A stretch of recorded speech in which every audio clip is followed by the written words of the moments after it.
করছো, তোমরা তো মানুষকে বিভ্রান্ত করার জন্য না ছবির সাথে তোমরা নারীদের ছবি মিলিয়ে করছো, কিন্তু তোমাদের যে কীর্তিকলাপ, তোমাদের যে সমস্ত ছবি মানুষের কাছে কাছে হাতে চলে যাচ্ছে, সেগুলো কি তোমরা অস্বীকার করতে পারবে?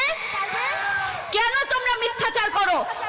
আল্লাহর মনোনীত ইমাম, যার মাধ্যমে ইনশাআল্লাহ আবার পৃথিবীতে আল্লাহর সত্য দিন প্রতিষ্ঠা হবে, শান্তির পতাকা উঠবে, সেই মহামানবের ব্যাপারে তোমরা মিথ্যাচার করছো, তোমরা অচিরে ধ্বংস হবে ইনশাআল্লাহ। আমি তোমাদেরকে বলে দিতে চাই, তোমরা যতই মিথ্যাচার করো, যতই অপপ্রচার করো, জেনে রেখো আমাদের মাননীয় ইমামের জীবন, আমাদের মাননীয় ইমামের সম্মানকে আল্লাহ হেফাজত করেছেন। আজকে আমি যখন দাঁড়িয়ে মাননীয় ইমামের স্ত্রী, স্বয়ং স্ত্রী যখন মানুষের সামনে কথা বলি, তারা এটা নিয়েও বাজে বাজে কথা বলে। আমার সাথে ওনার সম্পর্ক কি? আমার সাথে ওনার পবিত্র সম্পর্ক, আল্লাহ যেটা বেঁধে দিয়েছেন, পবিত্র বৈবাহিক সম্পর্ক, এবং সেইটার জোরে আজকে আমি ওনার পাশে দাঁড়িয়ে আছি। কিন্তু তোমাদের পাশে যে নারীরা থাকে, সেটা তো তোমাদের স্ত্রী না, তারা তো তোমাদের জায়েজকৃত, তোমাদের সন্তান না, তোমার আপন বোন না, তোমার মেয়ে না, তোমার মাদ্রাসা স্টুডেন্টের সেই নারীদেরকে নিয়ে তোমরা নোংরা সোংরা সব কাজ করো, আর তোমাদের কীর্তিকলাপ মানুষের সামনে এখন এসে পড়েছে। কাজে যত বেশি অপপ্রচার করবে, তত বেশি তোমরা পচবে। যত বেশি তোমরা মাননীয় ইমামের গুজব ছড়াবে, তত বেশি আল্লাহ তোমাদের মুখোশকে মানুষের সামনে উন্মোচন করে দেবেন। এবং তোমরা হিজবুত তাওহীদকে জবাই করতে চাও, তাই তো? দেখা যাবে আল্লাহ কার ব্যাপারে কার সিদ্ধান্ত নেন। আমরা বলবো যে আল্লাহ সবচেয়ে বড় সিদ্ধান্তকারী।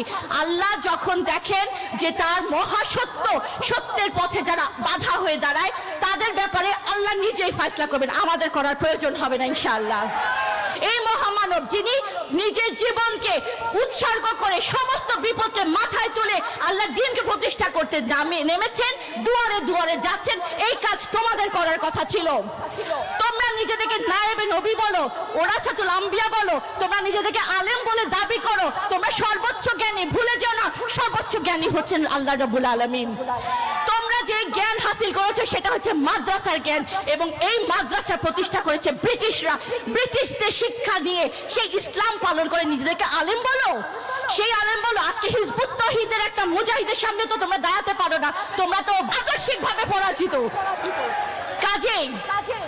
কাজে হিজবুত তাওহীদের সামনে দাঁড়িয়েও না, মাননীয় ইমামকে নোংরা নোংরা মিথ্যা মিথ্যা কমেন্ট করো না, এবং বাজে বাজে নিজেদের মস্তিষ্ক প্রণোদিত আইডিয়া মানুষকে দিও না। নিজেদেরকে দাবি করে, আল্লাহকে বিশ্বাস করে, পবিত্র কোরআনকে বিশ্বাস করে, রসুলকে বিশ্বাস করে যারা নিজেদের মুসলমান বলে দাবি করছে, আসলে যে ইসলামটাকে তারা আঁকড়ে ধরে আছে সেটা আল্লাহ রসুলের প্রকৃত ইসলাম নয়। শুধু তাই নয়, সম্পূর্ণ বিপরীত। কারণ এই ইসলাম মানুষকে ন্যায়, শান্তি, নিরাপত্তা, মানবাধিকার কিছুই দিতে পারছে না। আপনি কোন পথে চলবেন সেটা নির্ভর করে আপনার জীবনের সিদ্ধান্তের উপরে। আজকে আপনারা এটাই নিজের জন্য নির্ধারিত করলেন যে আমি ঈমান এনেছি, আল্লাহকে ইলাহ বলে মানলাম এবং আল্লাহর দ্বীনকে প্রতিষ্ঠা করব, এই জন্য আমার জীবন সম্পদ আমি কোরবান করব, কারণ তাহলে আমি মুমিন হয়ে আল্লাহর সামনে দাঁড়াতে পারবো, তাই তো? আচ্ছা, এই বিরাট বড় কাজ কিন্তু মুখের কথায় হয়ে যাবে না। প্রথমত হচ্ছে যেই জায়গায় এসেছেন সেই সম্পর্কে সম্পূর্ণ ধারণাটা পরিষ্কার হতে হবে। দ্বিতীয়ত হচ্ছে চরিত্র অর্জন করতে হবে। আমাদের এই হিজবুত তাওহীদ আন্দোলনে অনেকে আছেন, অনেকে ছিলেন যারা এই সত্যের উপরে তারা দাঁড়িয়েছিলেন, কিন্তু তারা এই সংগ্রাম তারা করেন নাই বিধায় তারা কিন্তু অনেকেই হিজবুত তাওহীদে থাকতেও পারেন নাই। কারণ মুমিন হতে হলে ঈমান আনতে হবে, জীবন সম্পদ দিতে হবে, দুটা কথা। এই দুইটাই শর্তই আপনাকে আখিরাতে মুক্তি দিবে এবং এই জীবনে আপনাকে শান্তি দিবে। তো এই চরিত্রটা কিন্তু খুবই ইম্পর্টেন্ট। একটা বিষয় সম্পর্কে যদি আপনার ধারণা না থাকে, সেই বিষয়ে কিন্তু আপনার পথ চলা সহজ হবে না। রাসূলুল্লাহ পাক সাল্লাল্লাহু আলাইহি ওয়াসাল্লাম যখন এই তাওহীদের ঘোষণা দিলেন, এবং এই ঘোষণার সাথে সাথে যারা রাসূলুল্লাহর এই ডাকে ঈমান এনেছিলেন, পুরুষ এবং নারী উভয়, তারা একটা চরিত্র ধারণ করেছিলেন। তারা ছিলেন সমাজের অবহেলিত, নির্যাতিত, নিপীড়িত, বিশেষ করে নারীরা। সেই পুরুষ এবং নারীরাই যখন একটা সিদ্ধান্ত গ্রহণ করলেন, তখন তাদের মধ্যে একটা চরিত্র আসলো। সেই চরিত্রটা কি? তারা যুদ্ধ করে, তারা সংগ্রাম করে, তারা জিহাদ করে আল্লাহর দ্বীনকে প্রতিষ্ঠা করবে, এবং সেই চরিত্র অর্জনের মাধ্যমে কিন্তু ইতিহাস রচনা হয়েছে। এই কাজ অসম্ভব কঠিন, এই কাজ আল্লাহ সহজ করে দিবেন যারা এই রাস্তা থেকে চুলো বিচলিত হবে না, আল্লাহ তাদের আত্মার ভিতরে প্রশান্তি দিয়ে দিবেন।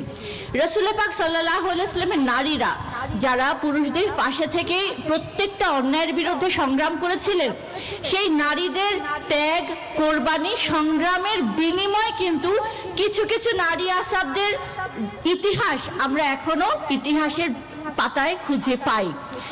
আপনারা শুনেছেন নিশ্চয়ই, সর্বপ্রথম যিনি আল্লাহ রাস্তায় শহীদ হয়েছিলেন তিনি ছিলেন একজন নারী, তার নাম ছিল সুমাইয়া রাদিয়াল্লাহু আনহা।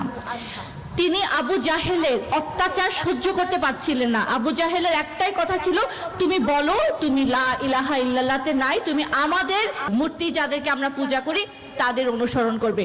তিনি বলেছেন না, আমি ঘোষণা দিয়েছি আমি আল্লাহ ছাড়া কাউকে মানব না এবং মুহাম্মদ সাল্লাল্লাহু আলাইহি ওয়াসাল্লাম ওনার রাসূল। এই কথা থেকে ওনাকে এক চুল পরিমাণ সরাতে পারে নাই, এবং সর্বশেষ কি হয়েছে, ওনার জীবন চলে গেছে, শহীদ হয়েছে তিনি, কিন্তু এখান থেকে এক বিন্দু ওনাকে সরাতে পারেন নাই। আমি আরেক নারী সাহাবীর কথা আপনাদের সামনে বলবো। যুদ্ধের ময়দানে, উহুদের যুদ্ধে, তার নাম ছিল উম্মে আম্মারা, নুসাইবা বিনতে কাব।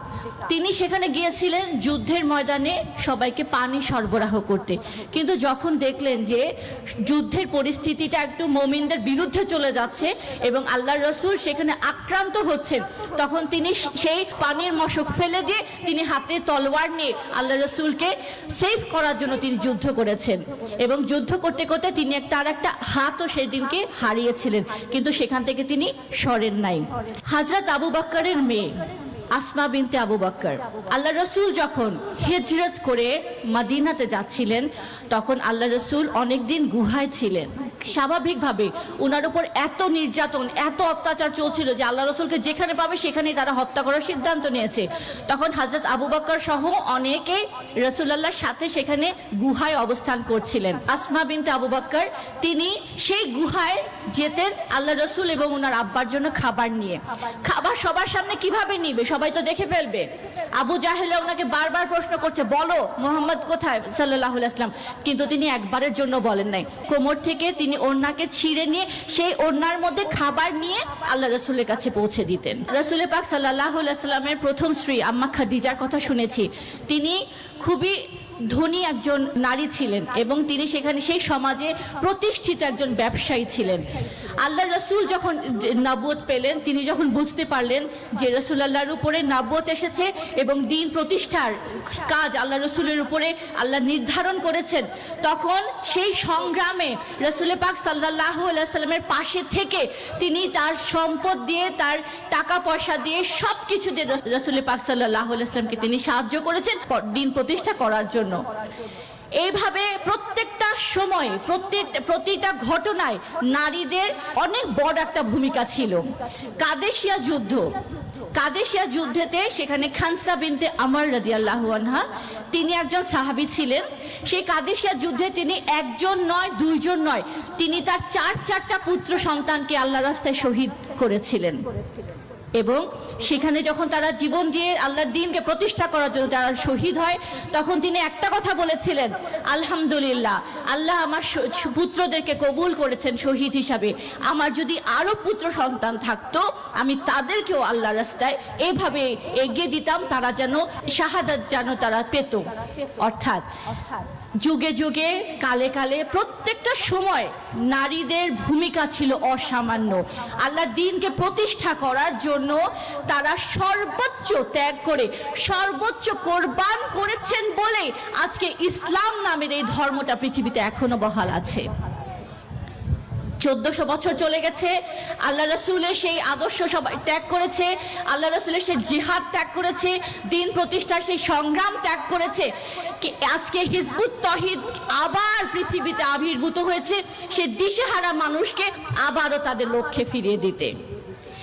এই হিজবুত তৌহিদে যেই নারীরা আছেন, আপনি দেখতে পাচ্ছেন আমাদের সমাবেশে এখানে অর্ধেক পুরুষ অর্ধেক নারী।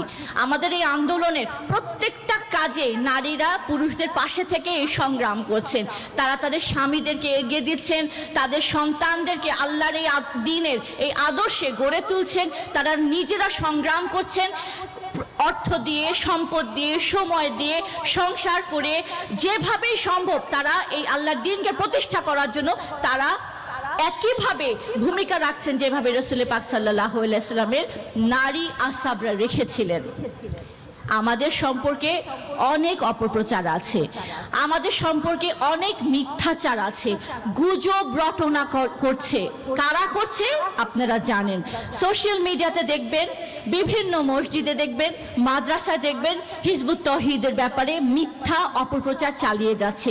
কিন্তু যারা আজকে এসেছেন, যারা নিজের কানে মাননীয় ইমামের আলোচনা শুনেছেন, বক্তব্য শুনেছেন, নিশ্চয়ই এতটুকুন আপনারা অনুধাবন করতে পেরেছেন যে হিজবুত তৌহিদ কত বড় মহাসত্য নিয়ে দাঁড়িয়েছে এবং যারা হিজবুত তৌহিদের বিরোধিতা করছে তারা কত বড় মিথ্যাবাদী। আশা করি আপনাদের সামনে পরিষ্কার হয়ে গেছে। কিন্তু এই মিথ্যার চাদর সরিয়ে সত্যকে মানুষের সামনে যদি আপনারা ভাষিত না করেন, তাহলে এই গুজব রটনাকারী, এই মিথ্যা প্রোপাগান্ডা যারা ছড়ায় মানুষের মাঝে আমাদের ব্যাপারে বিষ ঢেলেই যাবে। কাজে আমি আজকে যারা নতুন এসেছেন এবং যারা পুরনো আছেন, যারা সত্য বুঝেছেন, ঈমান এনেছেন, সংগ্রাম করার জন্য ওয়াদা করেছিলেন, আমি খালি একটা কথাই বলবো, যদি আপনারা মানুষের দুয়ারে দুয়ারে এই মহাসত্যের আহ্বান নিয়ে না যান, তাহলে তাদের এই অপপ্রচারের চাদর সরবে না, তাদের এই অপপ্রচার কখনোই ধ্বংস হবে না, তাদের এই অপপ্রচারে তারা জয়ী হয়ে থেকে মানুষকে সত্যর রাস্তাকে অবরুদ্ধ করার জন্য তারা তাদের সমস্ত প্রচেষ্টা চালিয়ে যাবে।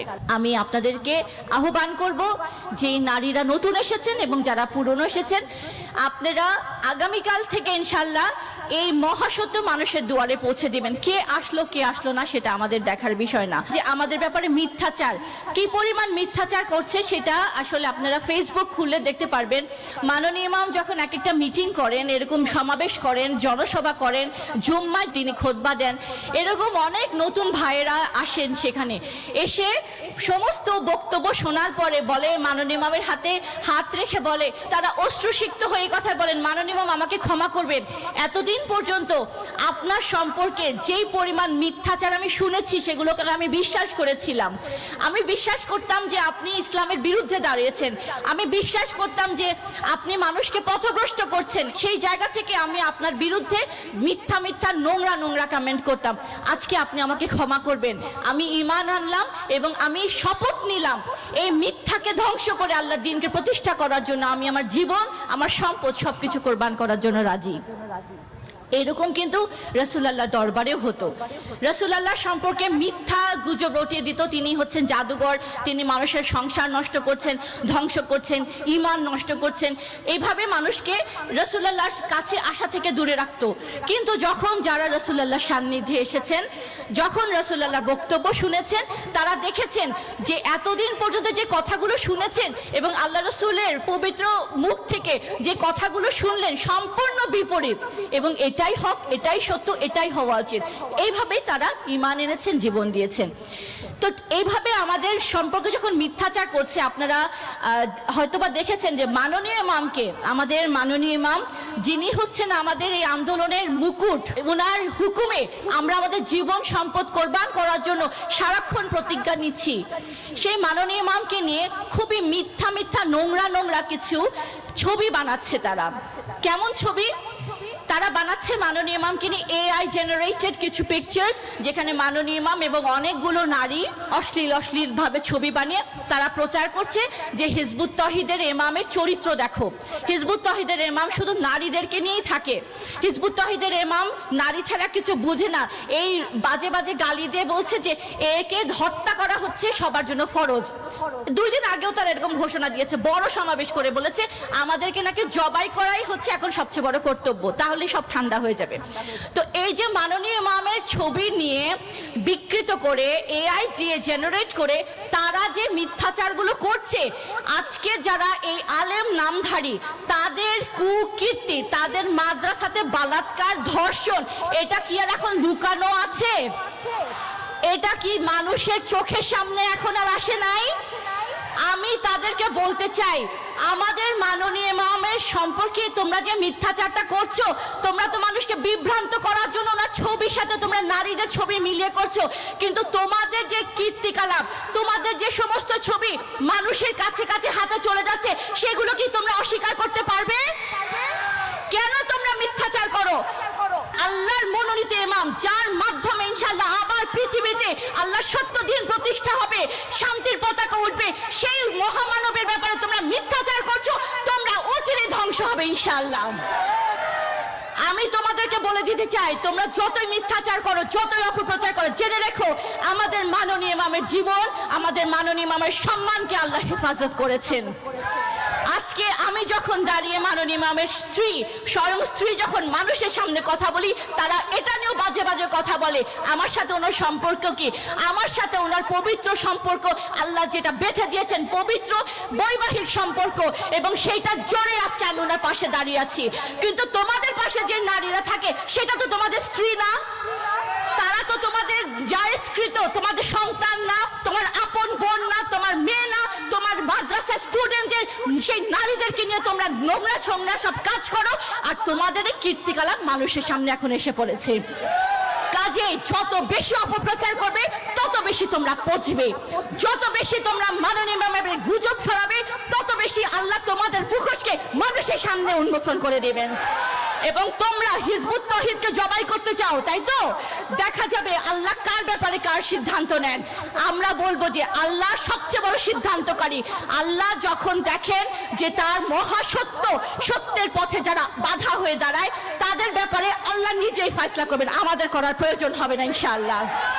কাজেই আমি এই কথাই বলবো, অপপ্রচার করো না, সত্যের সামনে মাথা নত করো, সম্মানিত হবে, সত্যকে আলিঙ্গন করো, পুরস্কৃত হবে। এই মহামানব যিনি নিজের জীবনকে উৎসর্গ করে সমস্ত বিপদকে মাথায় তুলে আল্লাহর দ্বীনকে প্রতিষ্ঠা করতে নেমেছেন, দুয়ারে দুয়ারে যাচ্ছেন, এই কাজ তোমাদের করার কথা ছিল। তোমরা নিজেদেরকে নায়েবে নবী বলো, ওরাসাতুল আম্বিয়া বলো, তোমরা নিজেদেরকে আলেম বলে দাবি করো, তোমরা সর্বোচ্চ জ্ঞানী, ভুলে যেও না সর্বোচ্চ জ্ঞানী হচ্ছেন আল্লাহ রাব্বুল আলামিন। তোমরা যে জ্ঞান হাসিল করেছো সেটা হচ্ছে মাদ্রাসার জ্ঞান, এবং এই মাদ্রাসা প্রতিষ্ঠা করেছে ব্রিটিশরা। ব্রিটিশদের শিক্ষা দিয়ে সেই ইসলাম পালন করে নিজেদেরকে আলেম বলো, সেই আলেম বলো। আজকে হিজবুত তাওহীদের একটা মুজাহিদের সামনে তো তোমরা দাঁড়াতে পারো না, তোমরা তো আদর্শিকভাবে পরাজিত। কাজে হিজবুত তাওহীদের সামনে দাঁড়িয়েও না, মাননীয় ইমামকে নোংরা নোংরা মিথ্যা মিথ্যা কমেন্ট করো না, এবং বাজে বাজে নিজেদের মস্তিষ্ক প্রণোদিত আইডিয়া মানুষকে দিও না। একটা কথা বলে শেষ করব। আমার বাবা একটা গল্প বলতেন। একদিন ভোরবেলা সেই ফজরের সামনে, ফজরের সময় একটা চোর সারা রাত চুরি করেছে। সে সারা রাত চুরি করে পুকুরের ঘাটে গেছে, একটু হাত মুখ ধুয়ে বাসা যাবে। ঠিক দেখছে পুকুরের অপর ঘাটে সেখানে আরেকজন এসেছেন হাত মুখ ধুতে। তো এই চোর ভাবছে যে দেখছো, আমিও সারা রাত চুরি করলাম, চুরি করে এখন হাত মুখ ধুতে আসছি, এই লোকটাও নিশ্চয়ই চুরি করছে, চুরি করে এখন সেও ফ্রেশ ফ্রেশে ঘুমাতে যাবে। ওই অপর ব্যক্তি আসলে গিয়েছিল অজু করতে, তিনি অজু করে সালা কায়েম করতে যাবেন। তিনি চোরকে দেখে মনে করছেন, দেখছো কত ভালো, এত ইয়াং একটা ছেলে এত ভোরবেলায় নিজের ঘুম কামাই করে আসছে অজু করে সালা কায়েম করার জন্য মসজিদে যাবে, আহা কত ভালো ছেলেটা। অর্থাৎ যে যেরকম সে অপরকে একইভাবে নির্ধারণ করেন, সে নিজে যা অন্যকে তাই মনে করে। কাজেই আমি আপনাদের যারা নতুন এসেছেন অনেক অপপ্রচার শুনবেন। কালকে যখন আপনি হিজবুত তাওহীদে ঈমান এনে যখন যাবেন, আপনাকে বলবে তুমি কোন দলে গেলা, মাননীয় ইমামের ব্যাপারে বাজে বাজে কথা বলবে। কিন্তু কোথায় এসেছেন, কেন এসেছেন, কি কারণে এসেছেন আশা করি আপনারা বুঝেছেন, এবং আজকে থেকে আপনাদের জীবনের উন্মুক্ত একটা, আপনাদের জীবনের নতুন একটা উদ্দেশ্য যে সামনে আপনাদের উন্মোচিত হলো আশা করি বুঝতে পেরেছেন। তো আল্লাহ আপনাদের সবাইকে ঈমান ধরে রাখার তৌফিক দান করুন এবং এই ঈমানকে প্রতিষ্ঠা করার জন্য, জীবন সম্পদ দিয়ে সংগ্রাম করার জন্য আল্লাহ আপনাদের সুস্থতা দান করুন। আমাদের জন্য দোয়া করবেন, আমাদের মাননীয় ইমামের জন্য দোয়া করবেন। সবাইকে অনেক অনেক অসংখ্য জাযাকাল্লাহ। আল্লাহ হাফেজ, সালামু আলাইকুম।